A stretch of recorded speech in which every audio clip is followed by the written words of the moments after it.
Hello and welcome back everyone to my channel. इस video में हम लोग सॉल्यूशंस चैप्टर की जो इन टेक्स्ट अनसॉल्व्ड क्वेश्चंस हैं जिनके आंसर्स किताब में नहीं दिए हुए हैं उनके सॉल्यूशंस देखेंगे। चलिए शुरू करते हैं क्वेश्चन नंबर 1 से। तो पहला क्वेश्चन कह रहा है कि calculate the mass percentage of benzene and carbon tetrachloride if 22 grams of benzene is dissolved in 122 grams of carbon tetrachloride। तो हमें मास परसेंटेज निकालनी है, सीधा सीधा फॉर्मूला है। अगर हमें मास परसेंटेज बेंजीन की निकालनी है तो वो क्या होगा, mass of benzene divided by total mass into 100। तो हमें बेंजीन का मास पता है कितना, 22। टोटल मास कितना होगा, 22 प्लस 122। मास परसेंटेज बेंजीन की कितनी आ जाएगी, 15.28%। यही अगर आपको साथ ही साथ mass percentage of carbon tetrachloride निकालनी होती तो क्या करते, 100 में से माइनस कर देंगे, है ना। तो ऐसे ही कार्बन टेट्राक्लोराइड की मास परसेंटेज कितनी आ जाएगी, 100 माइनस 15.28 यानी कि 84.72%। चलिए नेक्स्ट क्वेश्चन पे। नेक्स्ट क्वेश्चन कह रहा है calculate the mole fraction of benzene in solution containing 30% by mass in carbon tetrachloride. हमें निकालना है बेंजीन का मोल फ्रैक्शन। मोल फ्रैक्शन का फॉर्मूला होता है moles of benzene divided by total moles. पर यहाँ तो मोल्स नहीं गिवन है क्वेश्चन में तो मास गिवन है, वो भी परसेंटेज के टर्म्स में।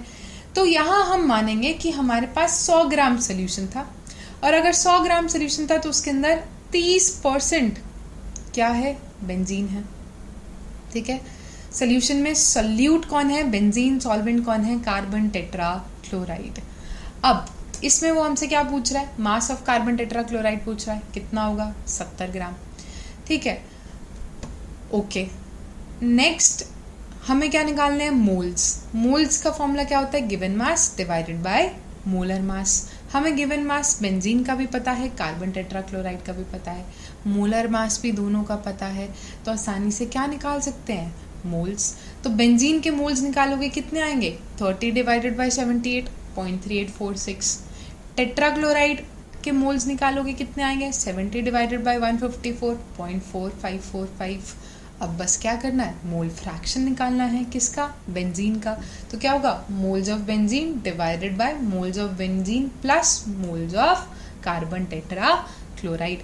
वैल्यू सब्स्टिट्यूट कर दो, कितना होगा, 0.3846 डिवाइडेड बाय 0.3846 प्लस 0.4545। आपका आ जाएगा मोल फ्रैक्शन बेंजीन का 0.458।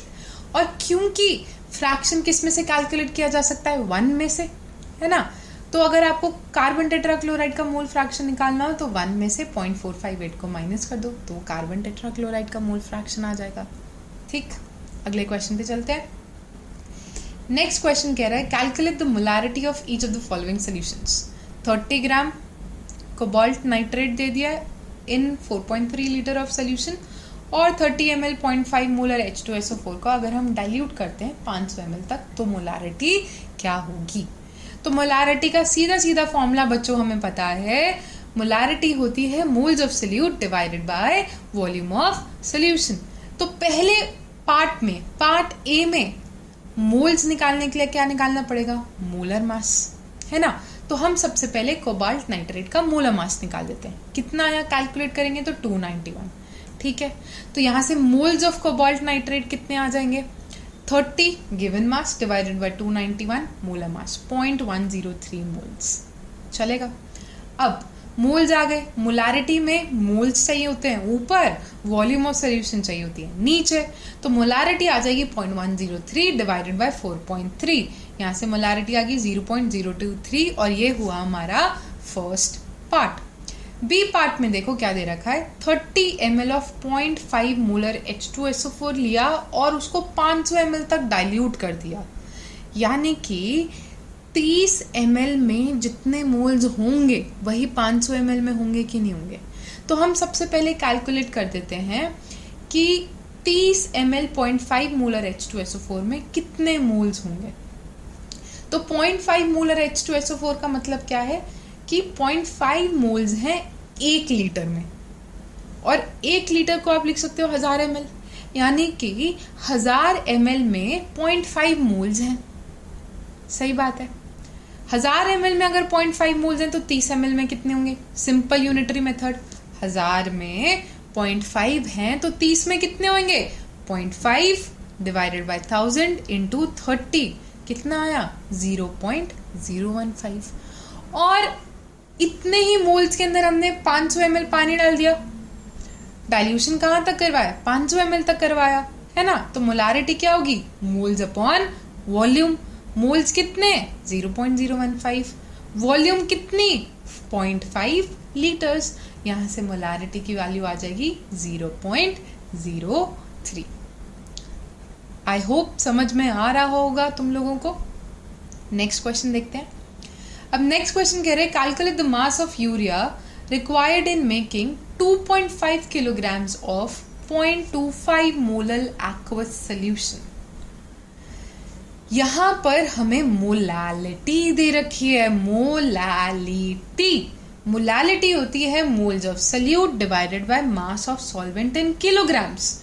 तो 0.25 मोलर का मतलब है आपके पास 0.25 मोल्स हैं यूरिया के 1 किलोग्राम सोल्यूशन सॉल्वेंट में, 1 किलोग्राम सॉल्वेंट में, या फिर 1000 ग्राम सॉल्वेंट में कितने हैं? 0.25 मोल्स हैं। ठीक है, आपको क्या निकालना है? मास निकालना है कि उस 2.5 किलोग्राम्स अगर हम सोल्यूशन लेंगे तो उस सोल्यूशन में कितना यूरिया का मास होगा। सिंपल सा क्वेश्चन है। क्या करेंगे? पहले तो यूरिया का मोलर मास निकाल लेते हैं। कितना? 60 ग्राम्स पर मोल। अब देखो 0.25 मोलर यूरिया का मतलब क्या है? अभी बताया 100 ग्राम पानी में 0.25 मोल है, हाँ या ना? 1000 ग्राम पानी यानी कि 1 किलोग्राम पानी में 0.25 मोल्स हैं, यानी कि 1 किलोग्राम पानी में कितना यूरिया का मास हुआ वो कैसे कैलकुलेट करेंगे? मोल्स को मोलर मास से मल्टीप्लाई करके। 15 ग्राम यूरिया आया कितने में? 1000 ग्राम पानी में। या फिर आप बोल रहे हो टोटल सोल्यूशन का मास कितना हुआ? 1000 प्लस 15। तो 1000 प्लस 15 ग्राम सोल्यूशन में 15 ग्राम यूरिया है, हमने कितना लिया? 2500 ग्राम। तो 2500 ग्राम में कितना यूरिया होगा? यूनिटरी मेथड लगा सकते हैं। फिर से क्या किया? 1000 प्लस 15, 1015 ग्राम सोल्यूशन में 15 ग्राम यूरिया है, तो 2500 ग्राम में कितना होगा? 15 divided by 1015 into 2500। Approximately answer कितना आएगा? 37 ग्राम्स। ठीक है, नेक्स्ट क्वेश्चन पे चले। अब नेक्स्ट क्वेश्चन कह रहा है कैलकुलेट, एक तो हमें मोलालिटी निकालनी है, दूसरा मोलारिटी और तीसरा मोल फ्रैक्शन KI का। अगर KI की डेंसिटी हमें दे दिया 1.202 ग्राम पर ml और परसेंटेज मास दे दिया है KI का। ठीक है, तो सबसे पहले मोलालिटी के लिए देखते हैं। KI का मोलर मास निकाल लेते हैं, क्योंकि मोलालिटी हो या मोलारिटी हो या मोल फ्रैक्शन हो हमें मोल्स निकालने पड़ेंगे। और मोल्स किसके बराबर होगा? Given mass by molar mass. अब देखो 20% मास का मतलब क्या है कि 20 ग्राम KI है 100 ग्राम सोल्यूशन में, तो हमें KI का मास मिल गया। टोटल सोल्यूशन का मास 100 है, उसमें से KI 20 है, तो 80 ग्राम क्या होगा? सॉल्वेंट। यहां से हमें सॉल्वेंट का मास भी मिल गया, तो हम मोलालिटी आसानी से कैलकुलेट कर सकते हैं। क्यों? क्योंकि मोलालिटी क्या होता है? Moles divided by mass of solvent in kilograms. Moles of KI कितने होंगे? Given mass divided by molar mass. Given mass कितना? 20। मोलर मास कितना? 116। इसको अगर आप पानी के मास से कितना 80 ग्राम पर पानी का मास कितना चाहिए होता है किलोग्राम में, तो 0.08 से डिवाइड कर दोगे, आपका आंसर आ जाएगी मोलालिटी 1.51। ठीक है, अब निकालनी है मोलारिटी। मोलारिटी कैसे निकालेंगे? मोलारिटी के लिए हमें वॉल्यूम ऑफ सोल्यूशन चाहिए, पर हमारे पास वॉल्यूम ऑफ सोल्यूशन नहीं है, हमारे पास डेंसिटी ऑफ सोल्यूशन है। और भाई साहब हमारे पास तो मास ऑफ सोल्यूशन भी है, कितना? 100 ग्राम। तो यहाँ से वॉल्यूम ऑफ सोल्यूशन आ जाएगी कि नहीं आ जाएगी? बिल्कुल आ सकती है। तो देखो वॉल्यूम ऑफ सोल्यूशन को कैसे निकाल सकते हो? Mass of solution divided by density से। मास कितना 100 ग्राम, डेंसिटी कितनी 1.202, यहाँ से वॉल्यूम ऑफ सोल्यूशन कितनी आ गई 83.19 ml। अब तो कुछ रह ही नहीं गया, मोलारिटी निकालनी है जो किसके बराबर होगी moles of solute divided by volume of solution. Moles कितने 20/116, वॉल्यूम कितनी 83.19 ml। पर ध्यान रखना यहाँ मोलारिटी में वॉल्यूम को लीटर में कन्वर्ट करना जरूरी है, इसलिए नीचे 10 की पावर -3 का एक फैक्टर आया। यहां से मोलारिटी आ गई, कैलकुलेट करोगे कितनी 1.45। अब बचता है हमारा आखिरी पार्ट, सी पार्ट कहता है मोल फ्रैक्शन निकालो भैया। अब मोल फ्रैक्शन निकालने का सीधा सीधा हमें फॉर्मूला पता है, moles of KI divided by moles of KI plus moles of water. अब तुम पूछो कि मैम भाई एक्वस सोल्यूशन दिया हुआ है, हमें तो बताया ही नहीं कि सॉल्वेंट वाटर है। तो बेटा एक्वस का मतलब ही यही होता है कि सॉल्वेंट क्या है वाटर, ठीक है। तो moles of KI 20 divided by 116, moles of water कितने होंगे 20% था ना सोल्यूशन, तो 20% का मतलब क्या था 100 ग्राम सोल्यूशन में 20 ग्राम KI है, तो बाकी 80 ग्राम पानी होगा। तो मोल्स ऑफ वाटर निकाल सकते हो 80 डिवाइडेड बाय 18, मोल फ्रैक्शन आसान।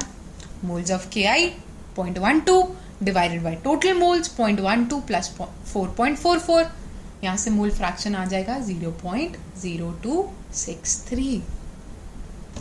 होपफुली समझ में आ रहा होगा, सीधे सीधे बेसिक से क्वेश्चन है, सीधे सीधे फॉर्मूला लगाओ आंसर आ जाएंगे। ठीक, नेक्स्ट क्वेश्चन पे चलते हैं। नेक्स्ट क्वेश्चन कह रहा है Henry's law constant for CO2 in water is इतना, calculate the quantity of CO2 in 500 ml of soda water when packed under 2.5 atmospheres of carbon dioxide pressure. Cold drink तो सब लोग पीते हैं, सबको पता है कोल्ड ड्रिंक के अंदर क्या होता है, कार्बन डाइऑक्साइड डिसॉल्व होती है ना। अब वो यही पूछ रहा है कि मान लो जब हमने कोल्ड ड्रिंक को पैक किया तो जो ऊपर प्रेशर था कोल्ड ड्रिंक की बॉटल में, जो ऊपर प्रेशर था वो कितना था कार्बन डाइऑक्साइड का 2.5 ATM, ठीक है। अब वो पूछ रहा है कि वो जो सोडा वाटर है उसके अंदर कितनी कार्बन डाइऑक्साइड डिसॉल्व होगी। तो हमें पता है कि जब भी गैस इन लिक्विड का क्वेश्चन हो तो हेनरीज लॉ लगता है। खैर वो भी छोड़ो, क्वेश्चन में हेनरीज लॉ कांस्टेंट दे दिया, मतलब हेनरीज लॉ लग ही रहा होगा। और हेनरीज लॉ क्या कहता है, partial pressure of gas above a solution is equal to KH into mole fraction of gas in that solution. तो हमें पार्शियल प्रेशर दे दिया 2.5, KH भी दे दिया, मोल फ्रैक्शन आसानी से निकाल सकते हैं। मोल फ्रैक्शन कितना आ गया 0.00152। ठीक, अब मोल फ्रैक्शन आ गया, हमें क्या निकालना है क्वांटिटी वो आपसे पूछना चाह रहा है मास ऑफ CO2। तो मोल फ्रैक्शन से मास कैसे निकाले, तो देखो मोल फ्रैक्शन किसके बराबर होगा, moles of CO2 divided by moles of CO2 plus moles of water. और यहाँ पर हम डाइल्यूट सोल्यूशन मान के चल रहे हैं, और अगर डाइल्यूट सोल्यूशन है तो मोल्स ऑफ वाटर को हम बहुत बहुत बहुत ज़्यादा मान सकते हैं with respect two moles of CO2। तो डिनोमिनेटर में moles of water plus moles of CO2 की जगह क्या लिख सकते हैं, मोल्स ऑफ वाटर खाली। और यहाँ से अब देखो मोल्स ऑफ CO2 किसके बराबर होगा, given mass divided by molar mass of CO2। Moles of water किसके बराबर होगा, given mass of water divided by molar mass of water. अब गिवन मास ऑफ CO2 निकालना है, मोलर मास हमें पता है CO2 का कितना होता है 44 ग्राम्स। क्वेश्चन ये आता है पानी के मोल्स कैसे निकालेंगे। पानी के तो मोल्स निकालने के लिए हमें पानी का मास गिवन होना चाहिए, पर पानी का मास नहीं गिवन, क्वेश्चन में पानी का वॉल्यूम गिवन है। तो वॉल्यूम से मास निकालने के लिए एक टर्म चाहिए होती है जिसको क्या बोलते हैं, डेंसिटी। पानी की डेंसिटी कितनी होती है 1 ग्राम पर ml, यानी कि जितना वॉल्यूम है उतना ही पानी का मास भी होगा। तो पानी का मास कितना आ गया 500 ग्राम। यहाँ से मोल्स कितने आ गए, given mass 500 divided by 18, molar mass 27.78 moles. यहाँ पर मोल फ्रैक्शन के एक्सप्रेशन में सब्स्टिट्यूट कर दो, तो यहाँ से CO2 का मास आ जाएगा 1.848 ग्राम्स। होपफुली क्वेश्चन समझ में आया होगा। कोई भी डाउट है अगर नहीं समझ में आया तो आप नीचे कमेंट सेक्शन में लिख के पूछ सकते हो। नेक्स्ट क्वेश्चन, अब ये क्वेश्चन कह रहा है vapour pressure of pure liquids A and B. अब ध्यान रखना, जैसे ही वेपर प्रेशर और दो प्योर लिक्विड्स आ गए मतलब राउल्ट्स लॉ लग रहा है। तो यहाँ पर दो लिक्विड्स हैं ए और बी, एक का वेपर प्रेशर है 450, दूसरे का है 700। कह रहा है find out the composition of the liquid mixture if total pressure is 600 mm Hg। ठीक है, also find the composition of vapour face. पहले तो बच्चों कॉम्पोजिशन का मतलब होता है मोल फ्रैक्शन निकालने को बोल रहा है वो आपको। तो हमें पी नॉट वैल्यूज दी हुई हैं, पी नॉट ए दिया हुआ है, पी नॉट बी दिया हुआ है। ठीक है, हमें निकालना है कॉम्पोजिशन यानी कि मोल फ्रैक्शन। और हमें क्या दिया हुआ है, टोटल वेपर प्रेशर भी दिया हुआ है, कितना 600 mm Hg। ठीक है, राउल्ट्स लॉ से हमें पता है पी ए किसके बराबर होगा, पार्शियल प्रेशर ऑफ ए किसके बराबर होगा, P naught A into mole fraction of A. Partial pressure of B किसके बराबर होगा, P naught B into mole fraction of B. और मोल फ्रैक्शन ऑफ बी को आप क्या लिख सकते हो, 1 माइनस मोल फ्रैक्शन ऑफ ए। क्यों, क्योंकि सारे फ्रैक्शंस का सम हमेशा कितना आएगा, 1। और क्योंकि हमारे सोल्यूशन में दो ही लिक्विड्स हैं, दो ही कॉम्पोनेंट्स हैं ए और बी, तो दोनों कॉम्पोनेंट्स के मोल फ्रैक्शन का सम भी क्या आना चाहिए, 1।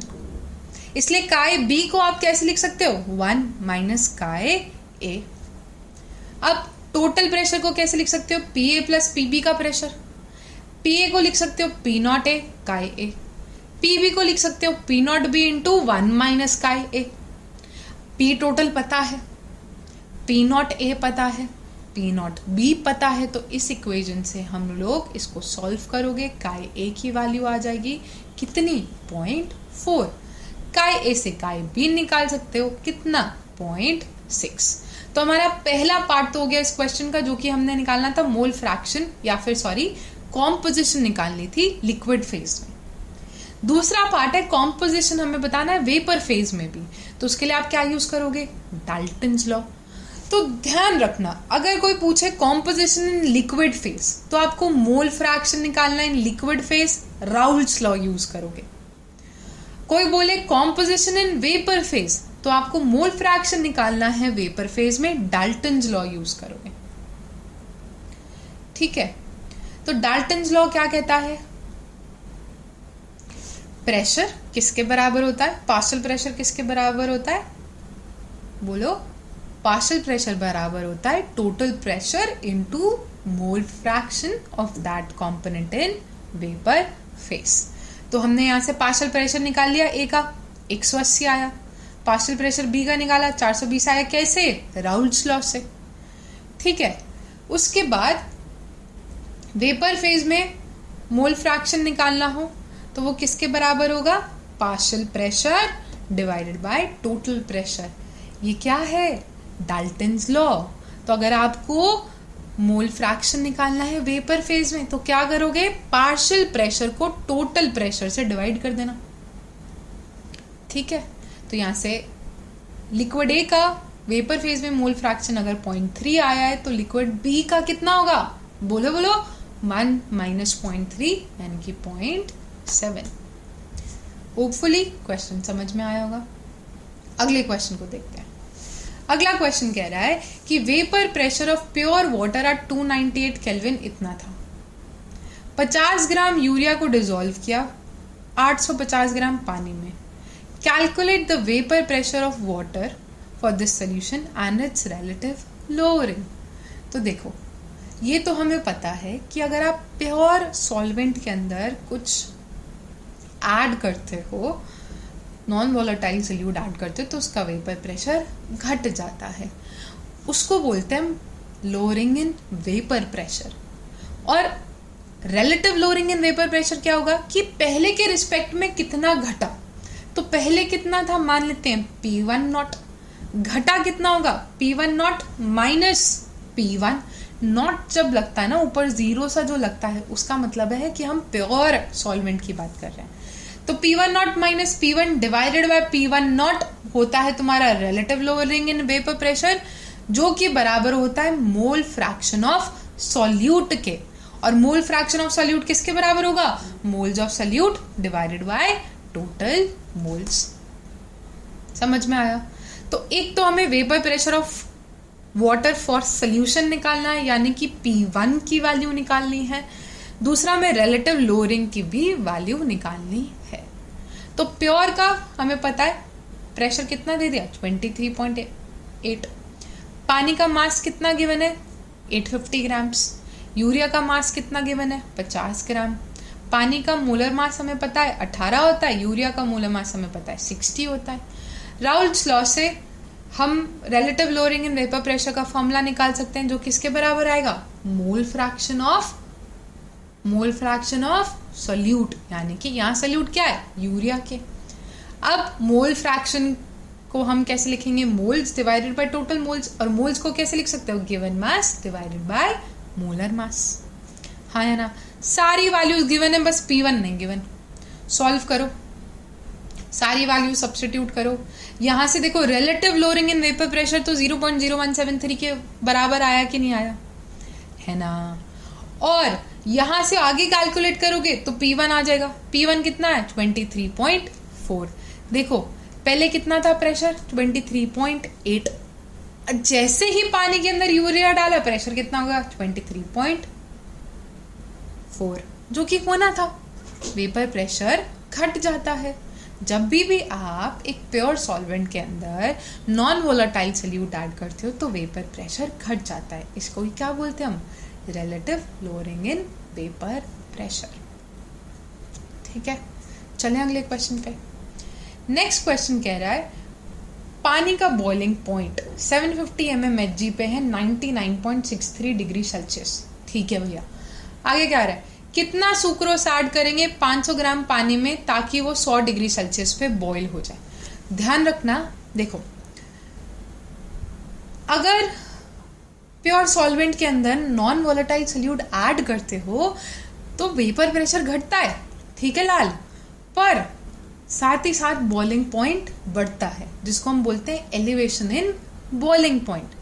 और एलिवेशन इन बॉइलिंग पॉइंट को लिखते हैं हम डेल्टा टीबी, जो कि बराबर होता है K b molar elevation constant times molality. ठीक है, और मोलालिटी किसके बराबर होती है, moles of solute divided by mass of solvent in kilograms. ठीक, अब उसने डेल्टा टीबी कितना है, पहले 99.63 था, जैसे ही सुक्रोस ऐड करेंगे 100 हो जाएगा, तो डेल्टा टीबी निकाल सकते हो कितना, 0.37 केल्विन। ठीक है, अब मास ऑफ सॉल्वेंट कितना दे दिया, 500 gram. Molar mass of solute sucrose का हमें पता है 342 होता है। अच्छा देखना, 1 सबस्क्रिप्ट पूरी एनसीईआरटी में 1 सबस्क्रिप्ट का मतलब है सॉल्वेंट, 2 सबस्क्रिप्ट का मतलब है solute. Molar elevation constant question में दे दिया 0.52 केल्विन किलोग्राम पर मोल। यहां से हम डेल्टा टीबी के एक्सप्रेशन को लिख सकते हैं। डेल्टा टीबी क्या होगा, केबी टाइम्स मोलालिटी। मोलालिटी की जगह मैंने लिख दिया moles of solute. Moles of solute क्या होंगे, given mass divided by molar mass. Given mass को W2 से लिख रहे हैं, मोलर मास को M2 से लिख रहे हैं। W1 क्या है, मास ऑफ सॉल्वेंट, पर क्योंकि वो ग्राम में गिवन है इसलिए मेरे को उसको 1000 से डिवाइड करना पड़ेगा ताकि वो किलोग्राम में आ जाए, तो 1000 वाला फैक्टर मैंने ऊपर लिख दिया। ठीक है, W2 हमें निकालना है, यही तो बोला है how much sucrose is added, W2 निकालना है। कैल्क सारी वैल्यू सब्स्टिट्यूट करोगे, यहाँ से W2 की वैल्यू आ जाएगी 121.67 ग्राम्स। होपफुली क्वेश्चन क्लियर होगा, है ना। चलिए नेक्स्ट क्वेश्चन पे चलते हैं। अब नेक्स्ट क्वेश्चन कह रहा है calculate mass of ascorbic acid vitamin C, जिसको हम 75 ग्राम एसिटिक एसिड में डिसॉल्व करेंगे ताकि उसका मेल्टिंग पॉइंट घट जाए 1.5 डिग्री सेल्सियस से। तो देखिए जैसे वेपर प्रेशर घटता है, बॉइलिंग पॉइंट बढ़ता है, मेल्टिंग पॉइंट घटता है, तो 2 चीजें घटती है, वेपर प्रेशर भी घटता है और मेल्टिंग पॉइंट भी घटता है, पर बॉइलिंग पॉइंट बढ़ता है। कब, जब आप एक नॉन वॉलेटाइल सॉल्यूट को एक सॉल्वेंट के अंदर ऐड करते हो। तो यहाँ चेंज इन टेम्परेचर कितना आएगा, 1.5 दे दिया, वापस से KF भी दे रखा है। मोलालिटी को आप कैसे लिख सकते हो, moles divided by mass of solvent in kilograms. तो एसिटिक एसिड का मास कितना दे दिया, 75 ग्राम्स, जो कि हमारा सॉल्वेंट है।